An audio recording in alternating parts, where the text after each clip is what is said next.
নমস্কাৰ বন্ধু বান্ধৱীসকল, আপোনালোক সকলোকে পুনৰবাৰ স্বাগতম জনাইছোঁ আপোনালোকৰ চেনেল স্বাভিমানী অসমলৈ। আজিৰ ভিডিঅ'টো আৰম্ভ কৰিছোঁ কিছু জানিবলগীয়া গুৰুত্বপূৰ্ণ খবৰৰ সৈতে। বিশ্ববাসীৰ বাবে এটা চিন্তনীয় খবৰ। মালয়েছিয়াৰ স্বাস্থ্য বিভাগৰ ডাইৰেক্টৰ জেনেৰেল নুৰ হিছান আব্দুল্লাহে তেওঁৰ এটা ফেচবুক পোষ্টত জনাইছে যে বৰ্তমান তেওঁলোকৰ দেশত কৰোনা ভাইৰাছৰ এটা শক্তিশালী প্ৰটিন ষ্ট্ৰেইনৰ সন্ধান পোৱা গৈছে, যি আগৰ ভাইৰাছৰ তুলনাত 10 গুণ অধিক শক্তিশালী। ইয়াৰ নাম দিয়া হৈছে DG14G। ভাৰতৰ পৰা ঘূৰি যোৱাৰ পিছত এখন ৰেষ্টুৰেণ্টৰ মালিক তথা এজন বাসিন্দাৰ শৰীৰত এই শক্তিশালী কৰোনা ভাইৰাছৰ উদাহৰণ পোৱাৰ কথা প্ৰশাসনে অৱগত কৰিছে। ইয়াৰ বাহিৰেও ফিলিপিনছৰ পৰা ঘূৰি অহা কৰোনা আক্ৰান্তসকলৰ এটা ক্লাষ্টাৰৰ ক্ষেত্ৰতো এই শক্তিশালী ভাইৰাছৰ সন্ধান পোৱা গৈছে। ডাইৰেক্টৰ জেনেৰেলগৰাকীয়ে লগতে কয় যে কৰোনাৰ কেৱল শক্তিহে যে বৃদ্ধি হৈছে এনে নহয়, কৰোনাৰ এই মিউটেশ্যনৰ ফলত সংক্ৰমণৰ ক্ষমতা অনেক গুণে বাঢ়িব পাৰে। সেয়েহে সকলোৱে সজাগ হৈ এই মহামাৰীৰ সৈতে যুঁজি যোৱাটো অতিকৈ প্ৰয়োজনীয়।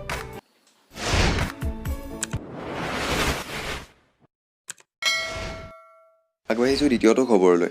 কৰোনাৰ বাবে IIT, JEE আৰু নেটৰ পৰীক্ষা স্থগিত কৰাৰ বাবে দিয়া আবেদন উচ্চতম ন্যায়ালয়ে নাকচ কৰিছে।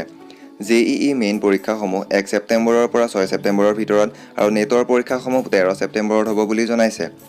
শুনানিৰ সময়ত সুপ্ৰিম কোৰ্টে লগতে কয় যে পৰীক্ষা স্থগিত কৰিলে এটা বছৰ এনেই বৰবাদ হ'ব। জানিব পৰা মতে দেশত 15 লাখৰ ওপৰত ছাত্ৰ-ছাত্ৰীয়ে নেটৰ বাবে আৰু 9 লাখৰ ওপৰত JEE মেইনৰ বাবে আবেদন কৰিছে। গতিকে সেই শিক্ষাৰ্থীসকলৰ বাবে এই মাহৰ শেষৰ সময়খিনিয়ে হৈছে প্ৰস্তুতিৰ অন্তিম সময়। সলনি হ'ল SBI ATMৰ পৰা টকা উইথড্ৰ সংক্ৰান্তীয় নিয়ম, যিটো আপুনি জনাটো নিতান্তই জৰুৰী।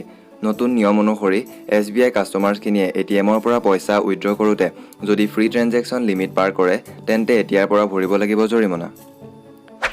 কৰোনা মহামাৰীৰ ফলত দেশত এফালে মূল্যবৃদ্ধিয়ে আকাশ চুইছে আৰু আনফালে নতুন খবৰ অনুসৰি এইবাৰ LPG গেছৰ মূল্য কমিব বুলি আশা কৰা হৈছে। LPG, CNG, PNG আদি গেছৰ মূল্য ভালেখিনি হ্ৰাস হ'ব বুলি ধাৰণা কৰা হৈছে। ইয়াতে জনাই থওঁ যে গেছৰ দাম প্ৰত্যেক 6 মাহৰ মূৰত সলনি কৰা হয়। ইয়াৰ আগতে এপ্ৰিল মাহত গেছৰ দাম নিৰ্ণয় কৰা হৈছিল আৰু এতিয়া 6 মাহ পিছত অৰ্থাৎ অক্টোবৰ মাহত এই দাম নিৰ্ধাৰণ কৰা যাব। জানিব পৰা মতে প্ৰত্যেক গেছৰ মূল্য $1.90 পৰা $1.94 প্ৰত্যেক MMBTU হ'ব পাৰে, যি আগৰ 10 বছৰত সকলোতকৈ কম বুলি ক'ব পাৰি। আন এটা গুৰুত্বপূৰ্ণ খবৰ। ভাৰত চৰকাৰৰ বয়কট চাইনা মুভমেণ্টে সকলো ক্ষেত্ৰতে ভাৰতৰ বাবে আশাৰ ৰেঙনি কঢ়িয়াই আনিছে। জানিব পৰা মতে 24টাকৈ মোবাইল ফোন মেকিং কোম্পানীয়ে চীনত ব্যৱসায় বাদ দি ভাৰতত কাৰখানা স্থাপন কৰিবলৈ আগ্ৰহ প্ৰকাশ কৰিছে আৰু $1.5 অৰব অৰ্থাৎ প্ৰায় 11,222 কোটি টকাৰ বিনিয়োগ কৰিব বুলি জানিবলৈ দিছে। এই সন্দৰ্ভত ভাৰত চৰকাৰে কয় যে এই বিনিয়োগৰ দ্বাৰা ভাৰতীয় বজাৰ আৰু অধিক বিশ্বমুখী হোৱাৰ লগতে প্ৰত্যক্ষ আৰু পৰোক্ষভাৱে কমেও 10 লাখ লোকৰ নিবনুৱা সমস্যা দূৰ হ'ব। ভাৰতবাসীৰ বাবে এক গৌৰৱৰ খবৰ। এজন ভাৰতীয়ই আৱিষ্কাৰ কৰি উলিয়ালে পেট্ৰল ডিজেল নোহোৱাকৈ কেৱল পানীৰে চলা এখন গাড়ী।